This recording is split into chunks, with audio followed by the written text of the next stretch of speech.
Hello students, welcome you all in Wonderful Academy. Good morning students, I'm Priya Chandak, your English teacher. So today I'm going to start Honey Shakal textbook in English for class 6. So let's start the unit number 1 and the chapter name is Who Did Patrick's Homework? And the writer of this chapter is Carol Morey. So students, before I start the chapter, just tell me, do you like homework? Do you do it yourself or do you get help? क्या आपको गृह कार्य करना पसंद है, मतलब homework करना क्या आपको पसंद है? और ये जो होमवर्क होता है वो आप खुद करते हैं या फिर किसी की सहायता लेते हैं? Now you are thinking that why I'm asking this type of question to you, because this whole lesson is depend and the whole lesson is going on about the homework. यहाँ पे जो पैट्रिक नाम का बच्चा होता है उसके homework से रिलेटेड ही ये पूरा का पूरा चैप्टर डिफाइन किया गया है. Now let's start the chapter. Who did Patrick's homework? Now look at this para. Patrick hated doing homework. He found it boring.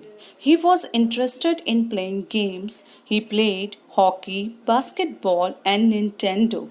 जो पैट्रिक नाम का बच्चा था उसको होमवर्क करना बिल्कुल भी अच्छा नहीं लगता था क्योंकि वो होमवर्क को बहुत ही बोरिंग कहता था.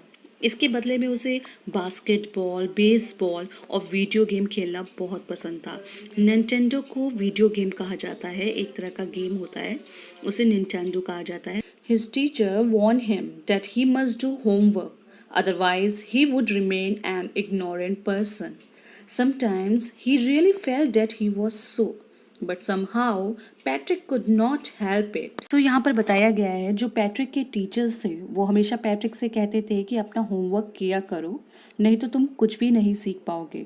और ये जो बात थी वो बिल्कुल ट्रू थी क्योंकि खुद पैट्रिक को ऐसा लगता था कि वह अज्ञानी है. अज्ञानी मीन्स इग्नोरेंस को अज्ञानी व्यक्ति कहा जाता है. तो खुद पैट्रिक ऐसा फील करता था कि उसे बिल्कुल भी नॉलेज नहीं है और वो ऐसा कुछ कर भी नहीं सकता था क्योंकि उसे होमवर्क करना बिल्कुल भी पसंद नहीं था. He hated to do homework. So did you get understand this para?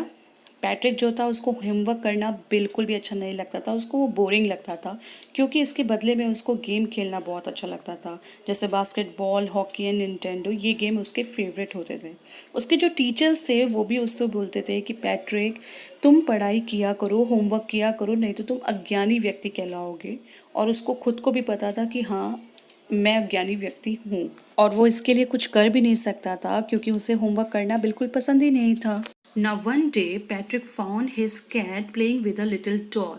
He took the doll away. To his surprise, he found that the doll was in fact a little man. So एक दिन क्या होता है, एक दिन जो Patrick होता है वो अपनी बिल्ली को एक छोटी सी गुड़िया के साथ खेलते हुए देखता है और उससे वह गुड़िया झपट लेता है. जब वो उस गुड़िया को देखता है तो उसे शौक लगता है, हैरानी होती है कि वो कोई गुड़िया नहीं होती है बल्कि एक बहुत ही छोटे आकार का छोटा सा आदमी होता है. दिस मैन वोर old fashion breaches. His head was tall like a witches. That little man cried, save me. In return, he promised to grant Patrick's a wish. So जो छोटा आदमी था उसने ऊनी कमीज पहन रखी थी और पुराने फैशन का एक छोटा पायजामा पहन रखा था. बेसिकली जो ब्रिचेस होता है उसको पायजामा यानी शॉर्ट ट्राउज़र बोला जाता है, वो पहन रखा था. और उसके हेड पर यानी सिर पर जैसे जादूगरनियों की टोपी होती है, लंबी सी ऊंची सी, वो टोपी पहन रखी थी. सो जो छोटा आदमी होता है वो रोता है यानी चिल्लाता है, प्लीज़ सेव मी. वो पैट्रिक से बोलता है अगर तुम मुझे इस बिल्ली से बचा लोगे तो मैं तुम्हारी एक विश पूरी करूँगा, यानी मैं तुम्हारी एक इच्छा पूरी करूँगा, ये मैं तुम्हें प्रॉमिस देता हूँ. Now look at here.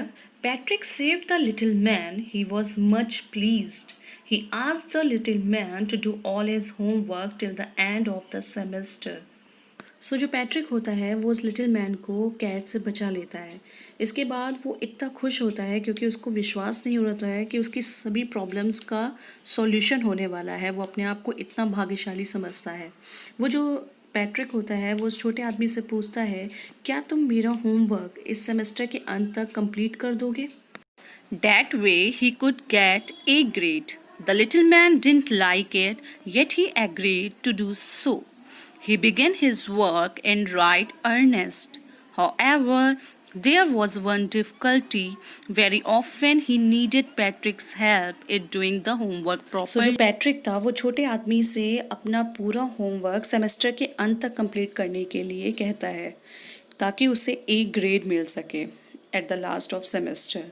तो जो छोटा आदमी होता है उसे बिल्कुल पसंद नहीं आता है, फिर भी वो उसका ये काम करने के लिए रेडी हो जाता है, एग्री हो जाता है और वो छोटा आदमी पूरी ईमानदारी के साथ उसका होमवर्क कर रहा होता है। लेकिन फिर भी एक डिफ़िकल्टी आती है। वो डिफ़िकल्टी ये होती है कि जब भी वो उसका होमवर्क शुरू करता है किसी भी सब्जेक्ट से रिलेटेड, उसे हमेशा उस होमवर्क को कंप्लीट करने के लिए पैट्रिक की हेल्प की ज़रूरत पड़ती है। Sometime the elf would ask for a dictionary. He would request Patrick to look up a word and speak its spellings loudly. So एक बार क्या होता है, जो छोटा आदमी होता है वो पैट्रिक का होमवर्क पढ़ते पढ़ते अचानक ज़ोर से चिल्लाता है और बोलता है मुझे इस वर्ड का नॉलेज नहीं है, सो मेरे लिए डिक्शनरी लेकर आओ, या फिर ऐसा करो, इससे भी अच्छा यही होगा कि तुम उस डिक्शनरी में इस वर्ड को सर्च करो और लाउड वॉइस में मुझे बोल कर सुनाओ। So when it come to math, it was even worse. The elf did not know much of it. So Patrick had to sit beside him and guide him all the time. So अब बारी आती है math subject की। इसमें और भी condition verse हो जाती है क्योंकि जो छोटा आदमी होता है उसको मैथ के बारे में बिल्कुल भी नॉलेज नहीं होती है। उसे नहीं पता होता है कि टेबल्स क्या होते हैं, addition, subtraction and division and fraction, उसे इन सब की कुछ भी नॉलेज नहीं होती है। सो वो पैट्रिक से बोलता है मेरे बगल बैठो और मुझे गाइड करते जाओ कि ये कैसे होगा। सो पैट्रिक हर समय उसके पास बैठता था और उसको गाइड करता था उसका होमवर्क कंप्लीट करने के लिए। It was the same thing with history. Patrick had to go to the library, get the books, and read them out to the elf. Then the elf would write those points in his homework answer book. So it was the same condition with history subject also. अब बारी आती है इतिहास यानी history subject की। तो यहाँ पे भी जो छोटा आदमी होता है उसे मानव इतिहास के बारे में बिल्कुल भी नॉलेज नहीं होती है, इसलिए पैट्रिक लाइब्रेरी जाता है, वहाँ से बुक्स लाता है और उससे भी वो एल्फ के सामने तेज़ आवाज़ में पढ़ता है, जिससे एल्फ जो होता है वो जो मेन पॉइंट्स होते हैं या फिर क्वेश्चन के जो आंसर होते हैं उसको वो उसके होमवर्क के आंसर बुक में नोट डाउन करता है। Now look at this para. Patrick had to do much hard work. Finally, the last day of school arrived and the elf was free to go. The homework had of course been completed. सो यहाँ पर बताया गया है जो Patrick होता है वो पहले से बहुत ज़्यादा हार्ड वर्क कर रहा होता है, यानी बहुत ज़्यादा परिश्रम करता है और अंत में finally the last day of school arrived.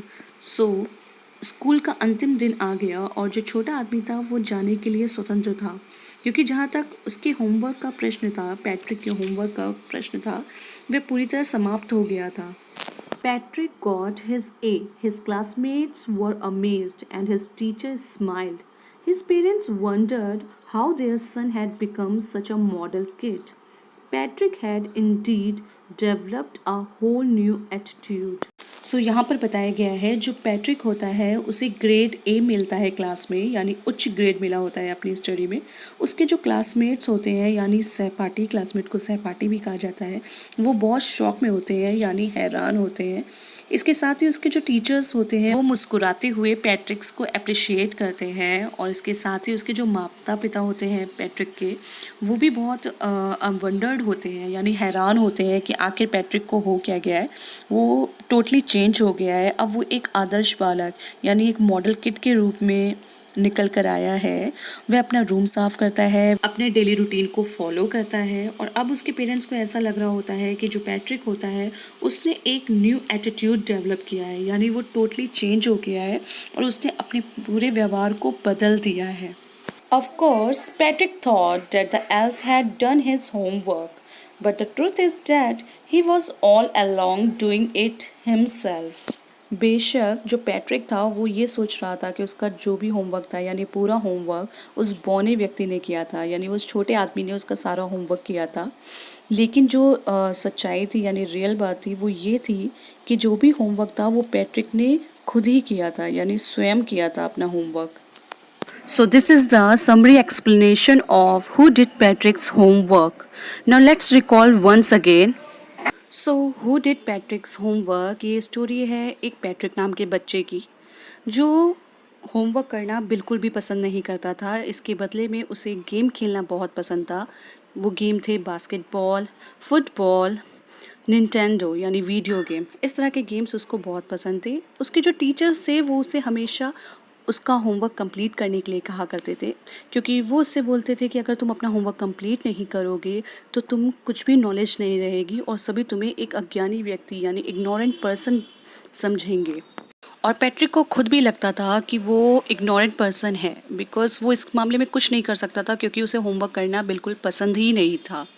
अब एक दिन क्या होता है, उसकी जो बिल्ली होती है वो एक गुड़िया के साथ खेल रही होती है। ऐसा पैट्रिक को लगता है कि वो एक डॉल है, लेकिन जब पैट्रिक उस डॉल को अपनी कैट से छीनता है यानी बिल्ली से छीनता है और देखता है तो वो एक डॉल नहीं होती है, वो एक छोटे कद का आदमी होता है जिसने ढीला ढाला छोटा सा पैजामा यानी ट्राउज़र पहन रखा होता है और उसके सर पे एक बहुत बड़ी विचेस टाइप की टोपी होती है। तो वो जो छोटा आदमी होता है वो चिल्लाता है और बोलता है प्लीज़ सेव मी, यानी मुझे बचाओ, मेरी रक्षा करो इस बिल्ली से, और अगर तुम मुझे इस बिल्ली से बचाते हो और उसको नहीं देते हो तो मैं तुम्हारी एक विश पूरी करूँगा। ये मैं तुमसे वादा करता हूँ, प्रॉमिस करता हूँ। अब जो पैट्रिक होता है वो उस छोटे आदमी को उस बिल्ली से बचा लेता है और उससे बोलता है कि तुम्हें मेरा एक वादा पूरा करना होगा जो तुमने मुझे प्रॉमिस किया है। तुम्हें मेरा होमवर्क कंप्लीट करना होगा फर्स्ट सेम का, मेरा सभी सब्जेक्ट के होमवर्क तुम्हें कंप्लीट करने होंगे। जो छोटा आदमी होता है वो ये करने के लिए मतलब इतना इंटरेस्टेड नहीं होता है इस काम को करने के लिए, लेकिन फिर भी वो हाँ बोलता है क्योंकि उसने प्रॉमिस किया होता है पैट्रिक को। अब बात आती है पैट्रिक के होमवर्क की। सबसे पहले इंग्लिश सब्जेक्ट की बात आती है। जब वो छोटा आदमी इंग्लिश के सब्जेक्ट में होमवर्क करने के लिए बैठता है तो उसे वर्ड्स समझ में नहीं आते हैं, तो वो बहुत ज़ोर से चिल्लाता है और पैट्रिक से बोलता है मेरे लिए डिक्शनरी लेकर आओ, और उसमें से इस वर्ड को सर्च करके बहुत तेज़ आवाज़ में लाउडली वॉइस में मुझे बोलकर बताओ तो मैं लिख सकता हूँ। फिर इसके बाद आती है बारी मैथ सब्जेक्ट की। मैथ्स सब्जेक्ट में तो और ही ज़्यादा परेशानी आ जाती है क्योंकि उस छोटे आदमी को एडिशन, सब्ट्रैक्शन, फ्रैक्शन ये कुछ भी नहीं आता है। वो कहता है हमारे यहाँ पर गणित क्या होती है हम नहीं जानते।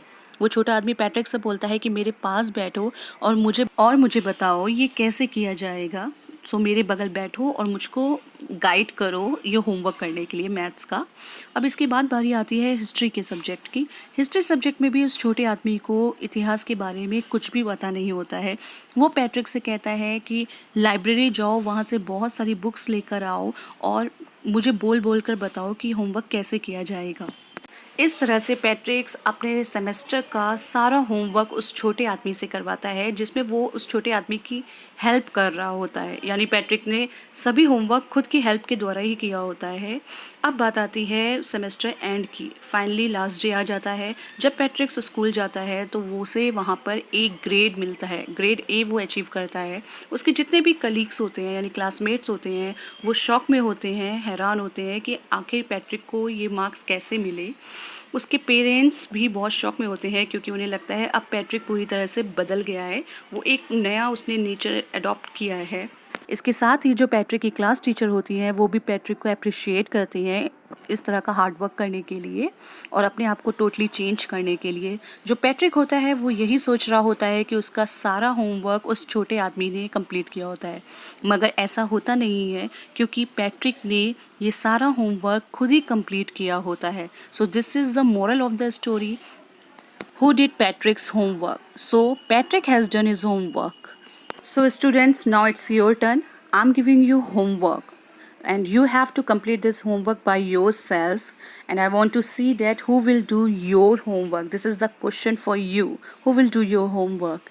So after this I'm giving you PDF file. Here you will get solution of question and answer. So you have to note down it on your notebook. Otherwise it's up to you if you want to take a print out. Thank you so much. Have a nice day.